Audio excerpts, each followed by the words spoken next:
जय श्री कृष्णा। राधे राधे। आइए सुनते हैं भगवान राम और उनके परम भक्त श्री हनुमान जी की यह कथा। मर्यादा पुरुषोत्तम भगवान श्री राम के परम भक्त श्री हनुमान जी के बारे में तो सभी जानते हैं।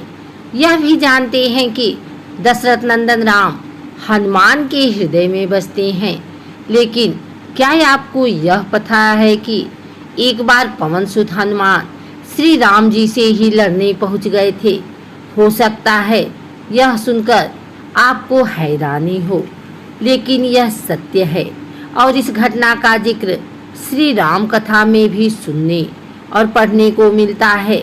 लेकिन इससे भी ज़्यादा हैरान करने वाली बात यह है कि पवन सुत जब श्री राम से लड़ने के लिए तैयार हुए तो उन्होंने सौगंध भी मर्यादा पुरुषोत्तम की ही ली। आइए जानते हैं कि ऐसा क्या हुआ था कि श्री राम के परम भक्त पवन सुत को उनसे युद्ध करना पड़ा। कथा मिलती है कि एक बार सुमेरु पर्वत पर सभी संतों की सभा का आयोजन हुआ।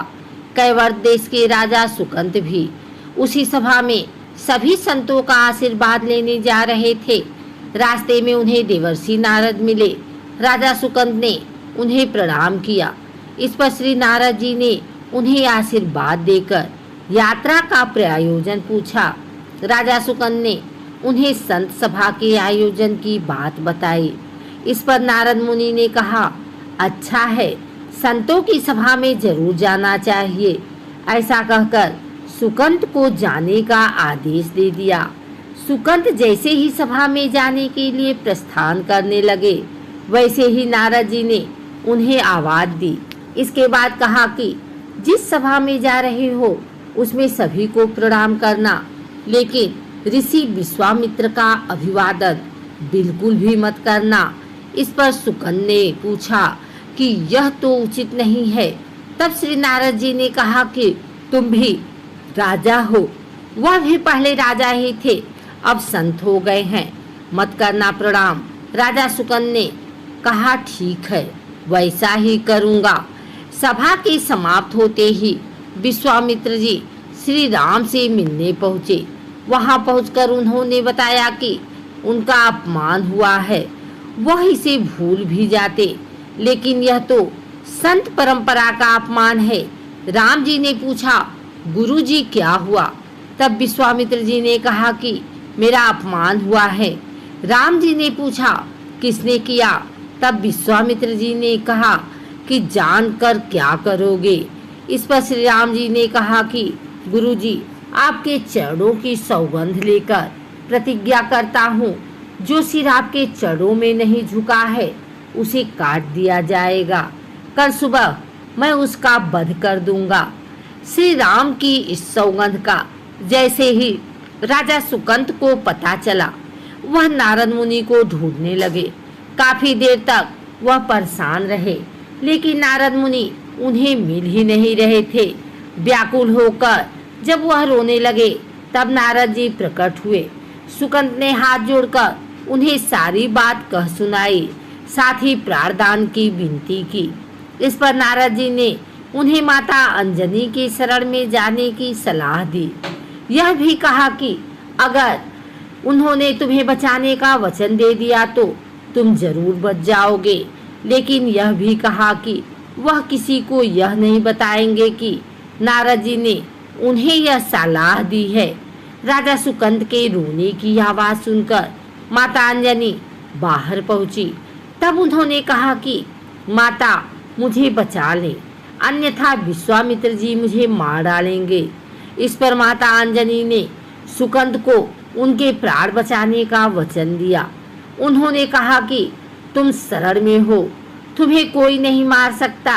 इसके बाद राजा सुकंत को विश्राम करने के लिए कहा। शाम ढले जब हनुमान जी माता अंजनी के पास पहुँचे तो उन्होंने सारी बात बताई, लेकिन सुकंत को बुलाने से पहले पवन सुत से सौगंध लेने को कहा।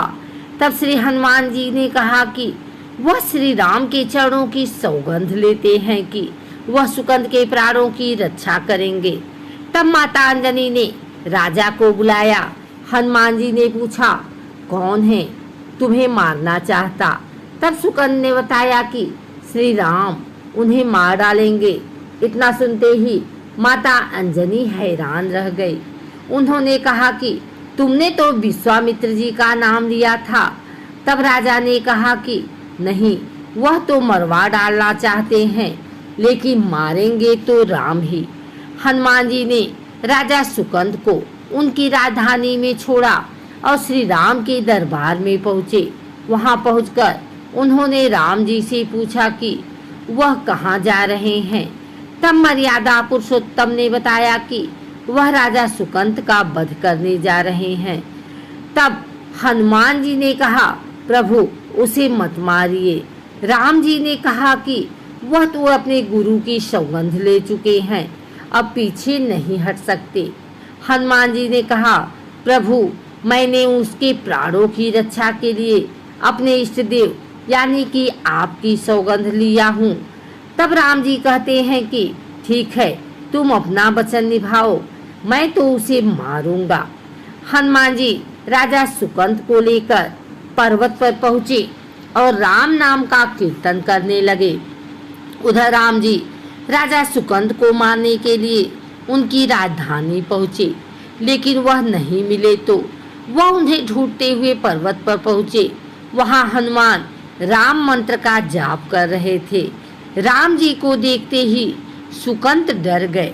उन्होंने कहा कि अब तो राम जी उसे मार ही डालेंगे। वह बार बार हनुमान जी से पूछता कि बच जाएंगे हम।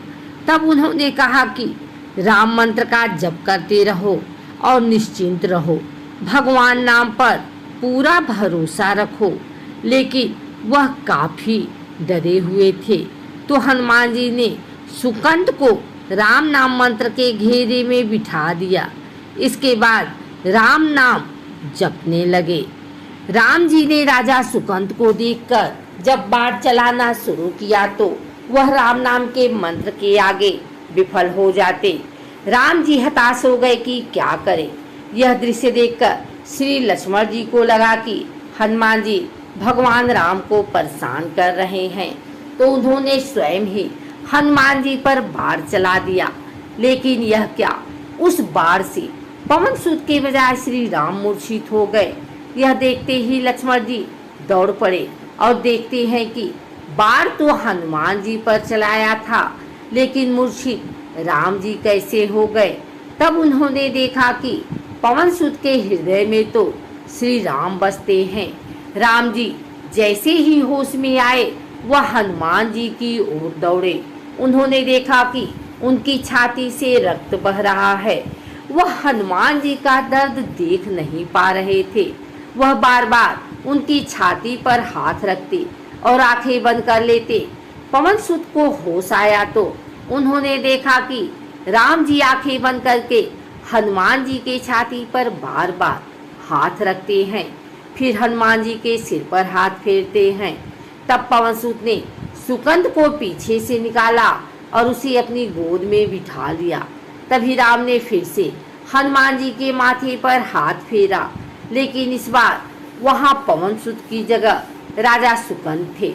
राम जी मुस्कुराए और हनुमान जी बोल उठे कि नाथ, अब तो आपने इनके सिर पर हाथ रख दिया है, अब तो सब कुछ आपके हाथ में है। इसकी मृत्यु भी और जीवन भी आप ही सुकंद के जीवन की रक्षा करें। राम जी ने हनुमान जी से कहा कि जिसे तुम अपनी गोद में बिठा लो उसके सिर पर तो मुझे हाथ रखना ही पड़ेगा, लेकिन गुरु जी को क्या जवाब देंगे। तभी हनुमान जी को विश्वामित्र जी सामने से आते दिखाई पड़े।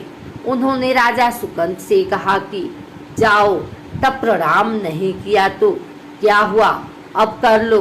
राजा ने दौड़कर विश्वामित्र जी का अभिवादन किया। वह भी प्रसन्न हो गए और बोले, राम इसे क्षमा कर दो। मैंने इसे क्षमा कर दिया, क्योंकि संत का काम मिटाना नहीं बल्कि सुधारना होता है। यह भी सुधर गया है।